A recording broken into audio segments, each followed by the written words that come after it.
why the fuck do I care if I look fat on camera? Like, you're gonna get death threats. And I just had no clue that that was gonna happen. Nobody fucking come and troll him. You can troll me all you want. I developed a thick skin. Because there's nothing tougher than a Finken 11 sentence. That's right. 2 Jews between 2 bags. I drank myself into having pancreatitis. I started off pretty rough, like 10, 10, 12. Per hole? Yeah, I'm keeping score. You were 32 after 3? Yeah, I don't know that you should. Helping other people find joy in the game was really where my love for golf landed. I still am a drunk. Golf's my drink now. I want to talk a little bit about the role that cannabis plays in the game for you. The thing about a fitting is it doesn't work if you as a player don't have a repeatable swing. Good players putt for par. Wow. This is like Law and Order shit. This is cool. I just was the last thing that I needed to happen in my life for me to get better, pull myself out of this semi-suicidal like hole. Really? Like golf?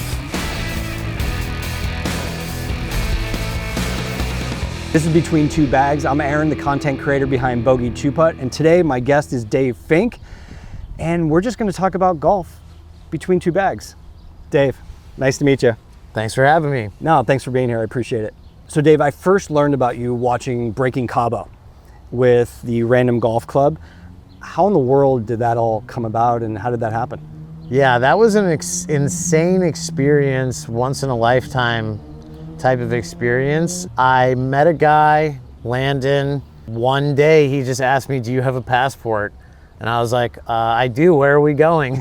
And he said, we're probably gonna go to Mexico. Have you ever heard of Random Golf Club? And I was like, yeah, I have. I wasn't super close with him at the time, so I didn't really know his affiliation, but he worked for them. He was the producer. Oh. And so we had golfed a bunch of times together in LA, and he thought that my passion for the game and my personality would be good on camera. Mm-hmm. And I wasn't doing YouTube golf at that time.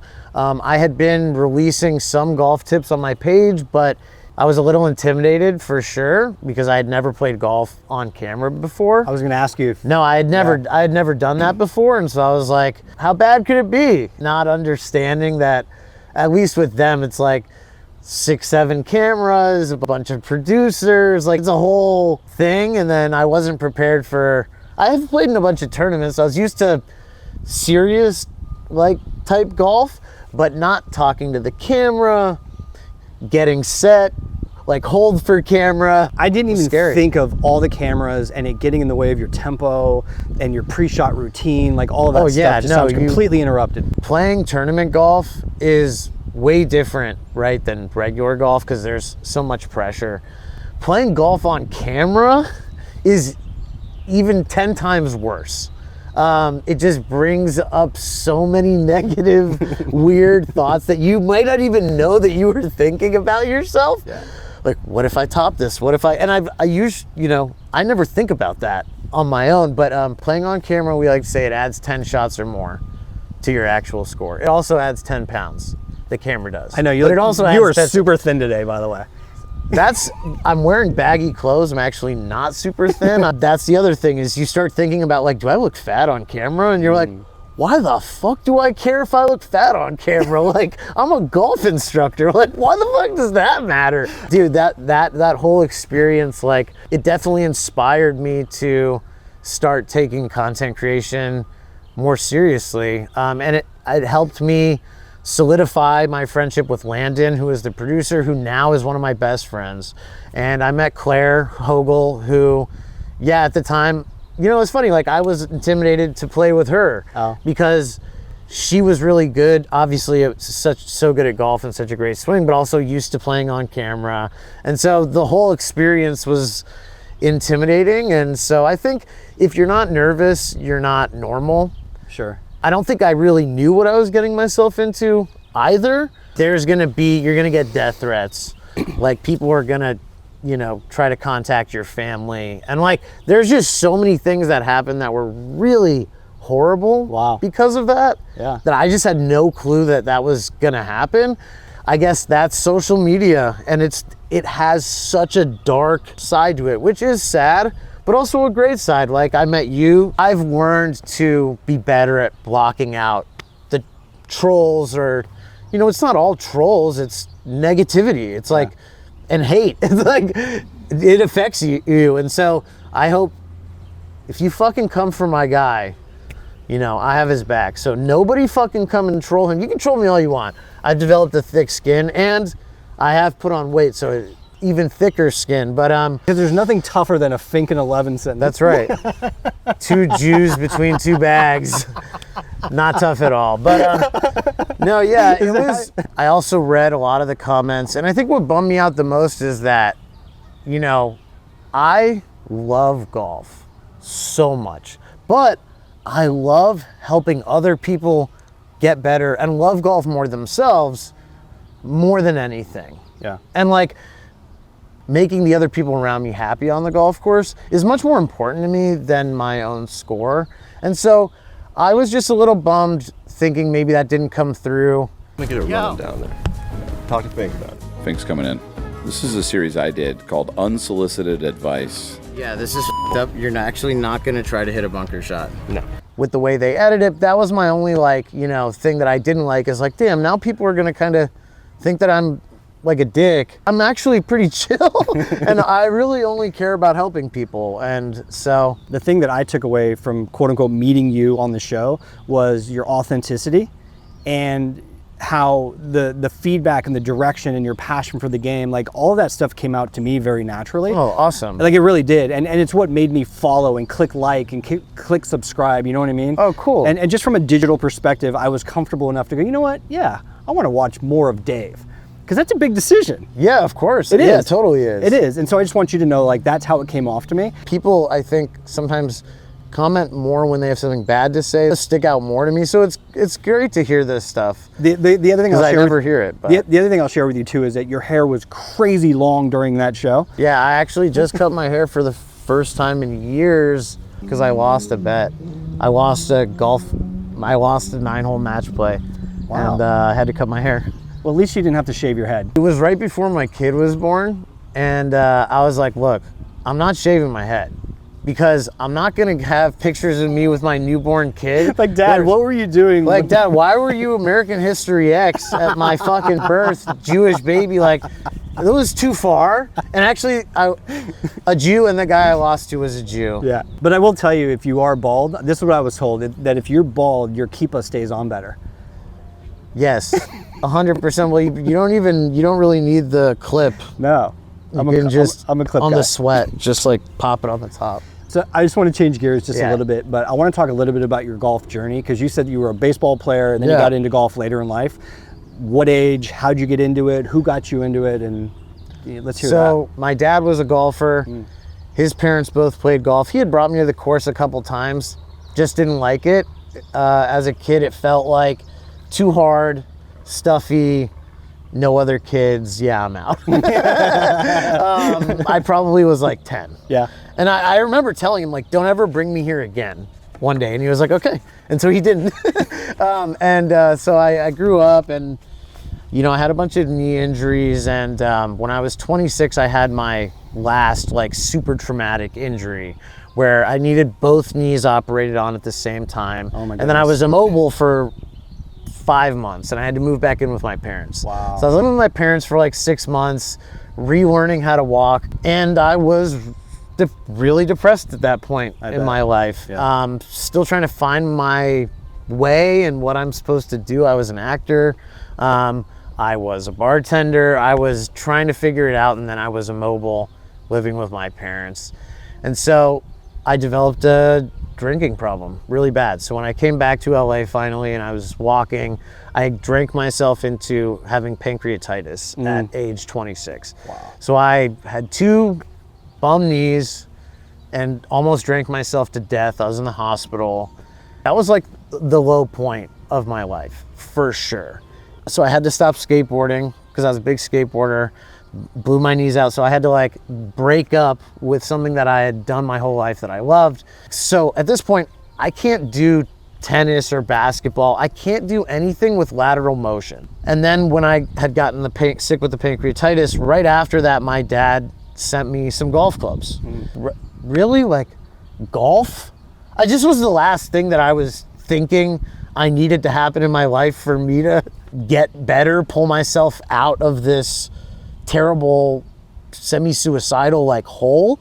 But I didn't have anything else to do. And so I told him, don't send me those fucking clubs. And he did anyways. So they came in the mail and I was like, well, I literally don't have anything else to do right now.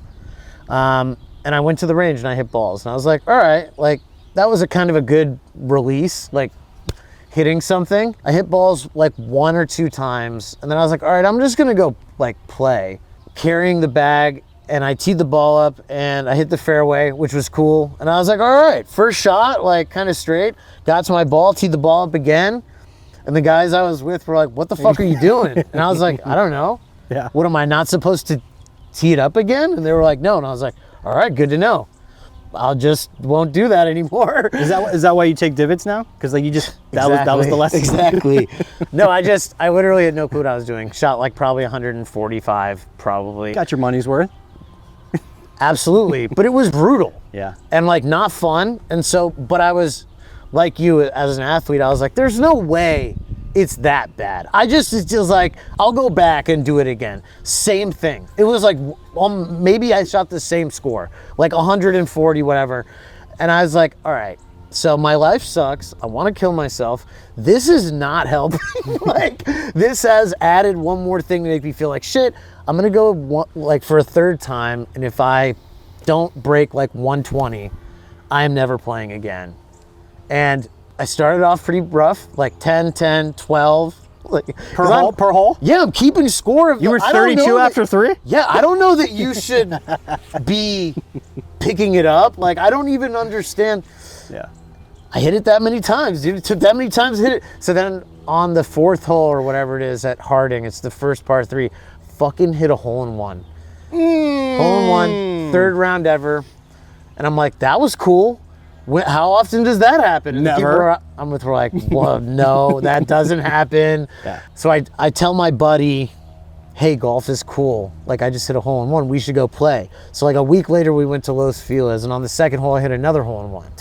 So this is like my 4th or 5th round, and I have 2 aces already. Wow. And so then the delusion is like, oh, I got this. oh, I'm going to be good at this. So then I started like playing and practicing more, and you know, I started beating people that I was playing with. So I start thinking like, holy shit, like I'm gonna be really good at golf. Yeah. And that quickly ended when I met this guy who played on mini tours. I just happened to get paired up with, this time, not a bunch of people who also can't really break 100. Yeah. And I was shocked at like how far the ball goes, his ability to control the ball, create and control spin. I thought golf was a lot more random than that. That was the turning point for me to start to get good. If you actually want to get better, and that's a big problem, is people don't know what to practice. And you can, the answer is not to develop a perfect swing.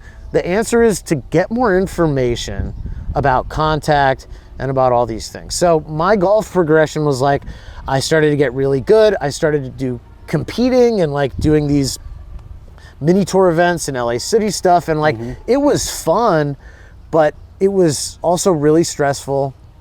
A lot of time alone, completely alone. Because if you want to play at a really high level, like I have to spend 8 hours a day practicing. That includes like 4 hours of putting, 3 hours of chipping, play not quick 9 holes. Like I don't have time. As time went on, I just realized that helping other people find joy in the game was really where my love for golf landed.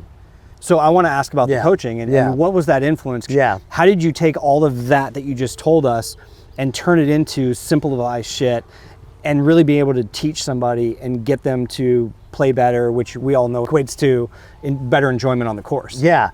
Well, I want to start teaching people, so I should do the PGA program. I did what's called the PAT, which is the Player's Abilities Test. It's the first step in becoming a PGA teacher. Killed it, like placed first, and then started going to their classes, and I was like, wow, they really teach like just one sort of systematic, like this is how I teach. And at the time, I didn't understand that you have to sort of follow that.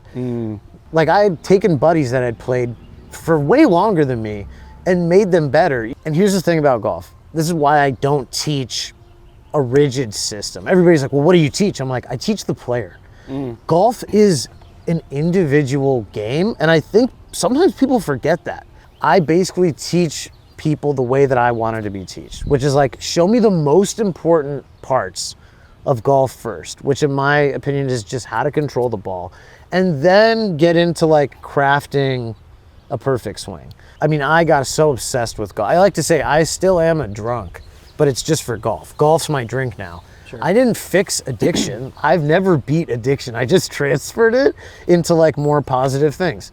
I'll tell you that the sign of a great coach is when you take joy in somebody else's development. And for you to put all of your energy and all of your passion into really helping people get better at this game, I think you're growing the game, and I think you're growing it in the right way. When I was learning how to get better, when it felt like the person teaching me was sort of gatekeeping the ability to get better by telling me, hey, this is impossible, I was like, oh, I don't even really want to try anymore. So I just decided to encourage people to get better and tell them like, yeah, it's going to take a long time and practice, but doesn't anything that's worth doing? Like, people will sell more lessons if they try to tell you, hey, it's going to take 2 years of lessons to get better. I don't believe that. I think anybody could get better with the right information, right? And everybody's different. And so that's why I think it's important to identify, what does this person need help with? Because everybody has strengths and weaknesses too. That's why if somebody tells me, hey, I love my 7-iron, but I need help with driver, we don't start with 7-iron. Like, let's fix what you need help with. So I want to talk a little bit about cannabis and golf and the role that cannabis plays in the game for you. I had never tried marijuana until I was like 21. Okay. So I was like, I started having I had my first ACL done when I was like 14 or 15 or something. Yeah. I started taking Advil pretty much every day, not understanding that like, if you do that for 10 to 12 years, that can hurt your liver and your pancreas. And so I just grew up like very much believing in like modern medicine and not even understanding that weed had medicinal the ability value. to like, I just thought people use it to get Just high get high or and get whatever. wasted, yeah. This actually really helps with like nausea and my joint pain, Inflammation, and yeah. inflammation and stuff, and like helped me balance my mood a little bit more. But yeah, no, I'm not gonna say it makes me play better. I can't say that. I wish I could. I don't think it's true. Okay. Lessons in club fitting. Is there an order to that? Does one have to like talk a little bit about those two things? Club fitting is important, but it also doesn't matter if you don't have a consistent strike pattern. What I mean by that is, like, a fitting would even help if you hit every ball off the hosel. Fittings are important. Lessons and practice is more important. Okay. The thing about a fitting is, it doesn't work if you as a player don't have a repeatable swing. So there's these guys forward golf who have this great fitting system. They like to say, basically, if you're not a 15 handicap or better, it's really not going to help you, the fitting. And the reason is because you haven't developed a repeatable pattern yet. You're too erratic. And at the end of the day, like, this is a bent piece of metal. You know, whether or not this is made out of graphite or steel, you should be able to use either one to get down to a 15 handicap or better. Okay. Which is, you're still shooting mid 90s like all the time. But you got to at least be able to break 100 for this to even matter. Otherwise, you're wasting money, in my opinion. Because if you gave a good golfer a different set of clubs, they're not going to shoot 40 shots worse. And so I think that's what people need to understand. The clubs, the club fitting is not going to improve your score by 20 shots. Sure. It will improve your score the most when you have control over your swing. The other thing is, if you're still refining your swing and you're actively trying to change your swing, do not get a fitting, because you are going to get fit to your swing that day. I have frequently students that come in that maybe have the money, and their friends who have been playing for a lot longer introduce them to the game, and they have been playing for 3 months, but because they had the money, they have all fitted clubs.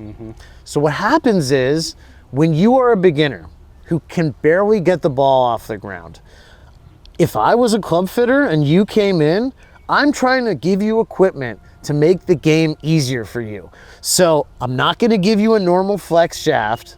If you need help getting the ball in the air, I'm gonna give you maybe a senior flex shaft, which is super whippy. And I'm gonna give you huge club faces. And it's like, not bad equipment, but it's built for your worst swing. Your most shitty, terrible swing. And so then you improve a little bit and you're like, I don't think I like these clubs. Of course you don't, because they're not made for somebody who has a decent swing. So that's the other thing. People always, what do they want to build, right? More speed.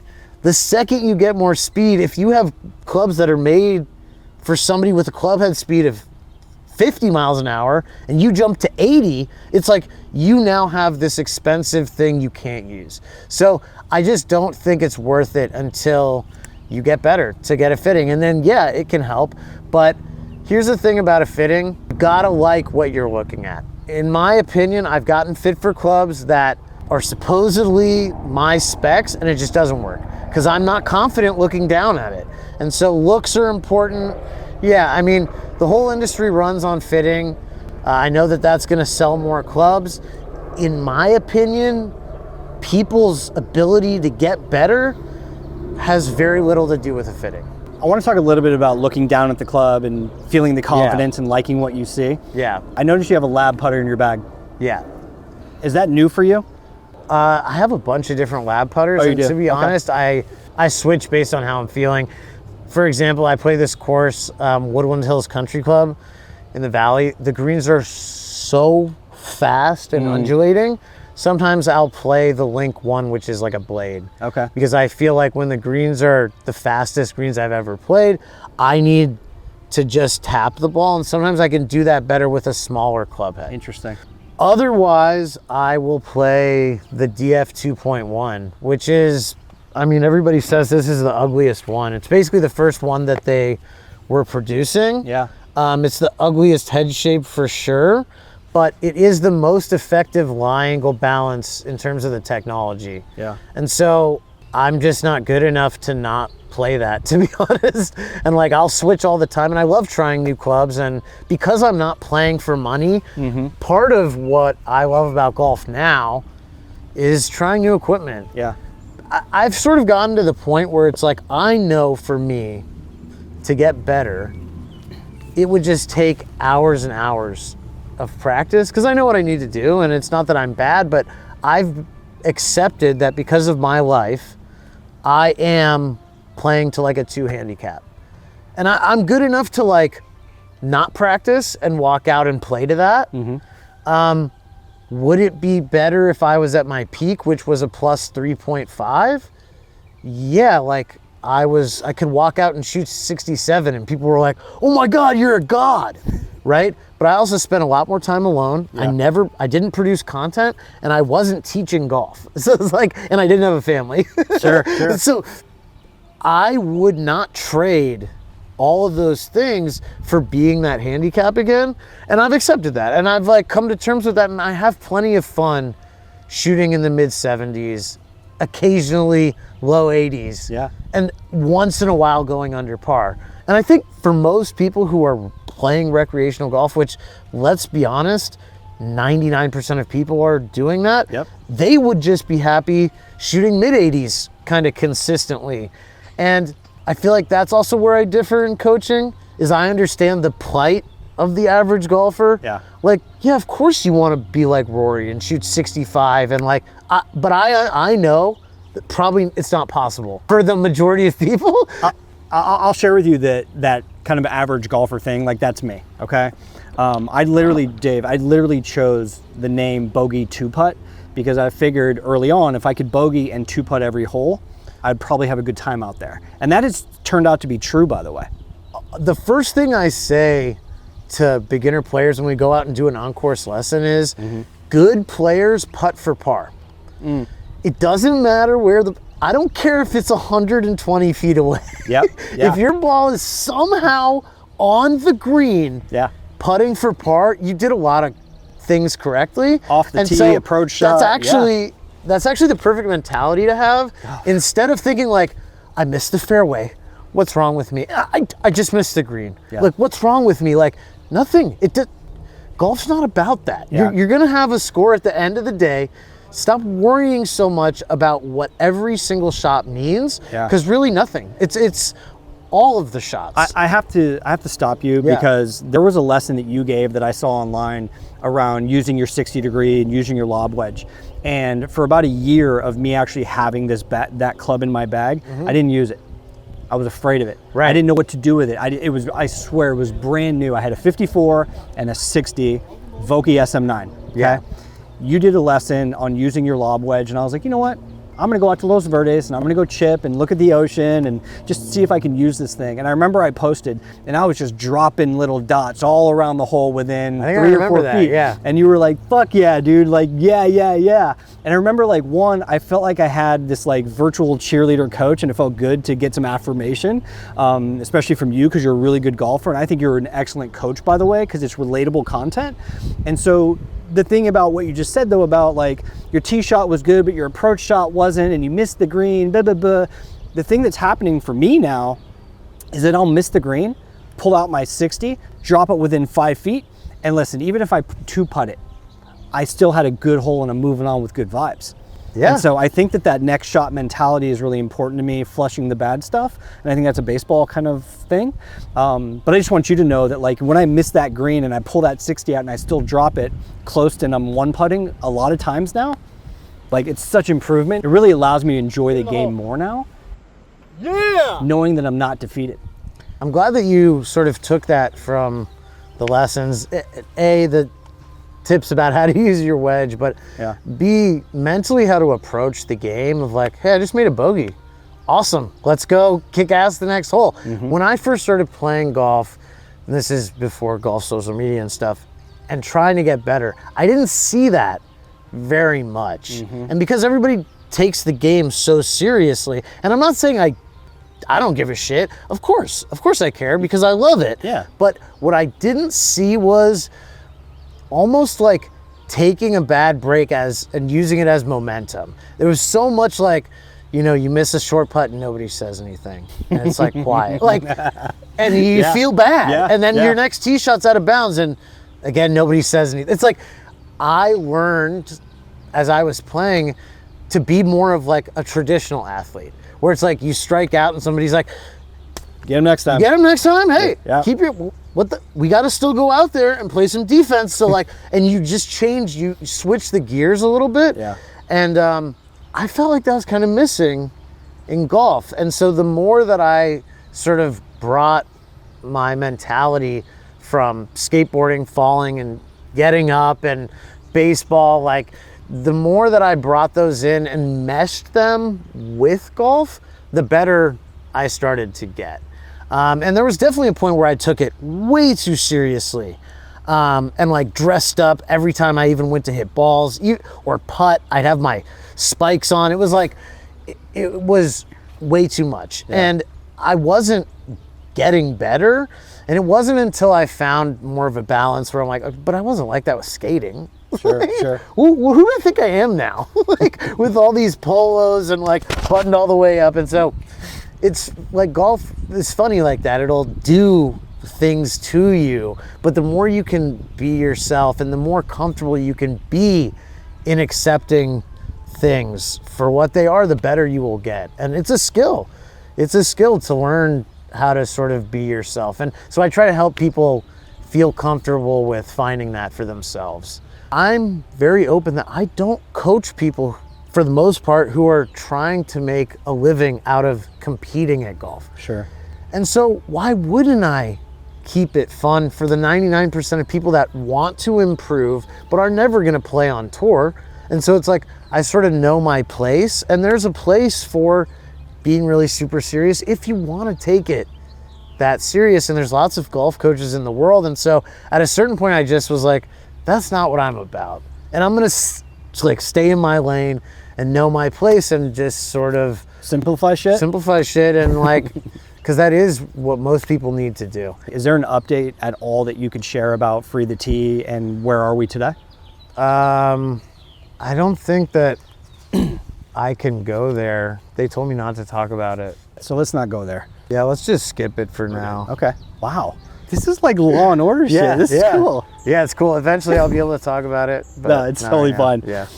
As I was saying earlier about sort of accepting that I'm not as good at golf as I once was, I'm looking at life in a more broader picture. Sure. I'd say that's what's really changed for me. Yeah. This round where I lost my hair, it's on camera, you'll be able to watch it. I played like shit. I was really anxious about having a kid, and I was really stressed out. I didn't understand how much it was affecting me, but I played so bad, and then I stewed about how bad I played for like 3 weeks. Like afterwards, just like, how could you top a hybrid? Like who does that? And then hooking but like I'd go back and replay it and be like, and just hate speech myself. Yeah. I don't have time to worry about that affecting me. I've got, like, now that I have a daughter, life is more serious, but it's also puts things into perspective. Like golf is a luxury. It really is. Like, and I'm even more thankful and grateful that I get to do this every day for a job. That's ridiculous. This shouldn't be a thing. Golf social media. That's fucking dumb. It's stupid. This shouldn't even be a thing. But it is, and people enjoy it, and you know, we live in a world of media now, and I just never could have predicted how much it would change my outlook on even a bad round. Sure. And it's funny, my best friend Doc played like shit yesterday, or 2 days ago when we played, and he's been stewing about it ever since, and I'm like, it doesn't matter. Yeah. Because the thing is I don't remember his score. I don't remember your score, dude. Yeah. I don't remember. It's okay, I remember Doc. you felt like you played really bad, but I just remembered that we laughed about a lot of different things. And so I think it's been important as a perspective changer that what's most important is like people, relationships. And I think what's really important if you are a beginner at golf is for you to understand that I'm gonna remember how you made me feel, not what you shot. And 95% of people you play with are gonna remember your best shot, not your 10 worst shots. Because you're gonna hit a lot more bad shots than you will good ones, but yeah, just try to understand that. I know it feels like everyone else is thinking you suck. Everyone else is thinking I suck. Because golf is that hard. Yeah. And then when you remember something about someone, it's their shining moment. And golf is more fun when you can highlight that moment. I hope that's what I can continue to do in my content. You know, sometimes I feel like I lose it a little bit and I'm like, fuck, I have to be more technical. Like I have to change what I'm doing, and like, I don't think this tip is good enough. And it's like, does it matter? No. Like, keep it light and keep it fun, and so that's what I try to do. I even have to remind myself sometimes. So Dave, I'm thankful, I'm grateful you did this with me today. Thank you so much. Thanks for having me. This was a lot of fun. Really nice to meet you, and I hope we can go play some golf together. I was just about to say, we just talked for a while. Now we have to actually go play, because I'm more stoked about that than anything, like meeting new people. And so yeah, if you see me out and can recognize me under all the hat and like glasses and whatever, come say hi. And if you want to play some golf, like I have more limited time now, but I'm always down. And be yourself, and don't ever beat yourself up about how you play, because it's really not about that. Thank you, Dave. Thanks, man. All right, man. Take care.